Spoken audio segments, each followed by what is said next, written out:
Now that we're doing YouTube, that's going to be the YouTube headline. Why John is, all caps, best friends with Isaiah Thomas. I got one other dark horse that I'm really watching out for. That's the Timberwolves. Okay. I think they could be a really good team by the end of the year. I think their top 6 is really good. I think Edwards obviously has a really high ceiling. He's still figuring it out, still gets too sticky offensively, settles for too many bad shots, whatever. I thought Towns and Gobert were starting to work it out toward the end of last year. So I think they're a really good team. I think they will win a playoff series for the first time in 20 years. But wow. I can't quite take them to the conference finals though. I got to go Denver Phoenix in the conference finals. Yeah, I don't see it with Minnesota. I actually had their under. I think their offense is going to be bad. Their spacing is really bad.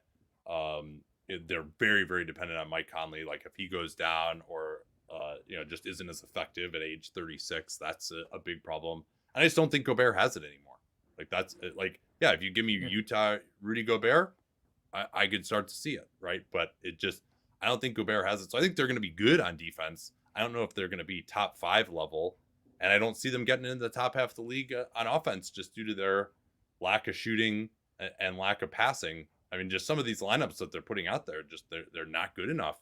And then if you really if you're going to play Towns or Naz Reid or these guys too, Conley's undersized. Like I don't think they have quite the goods to get into being like a top 5, particularly when Gobert is off the floor. Then they're not going to stop anybody at that point either. So I think they don't have enough two-way play to me to get in there. And also I'm very big on Anthony Edwards. I think I had him as my number 4 prospect under 23, and he might even be higher last year. But I think the idea that he's going to, be like a top 15 player in the NBA, a guy who's going to like really be the best player in playoff series, and certainly also during the regular season, is his lack of consistency. It's hard for me to see them getting into being a top 4 seed.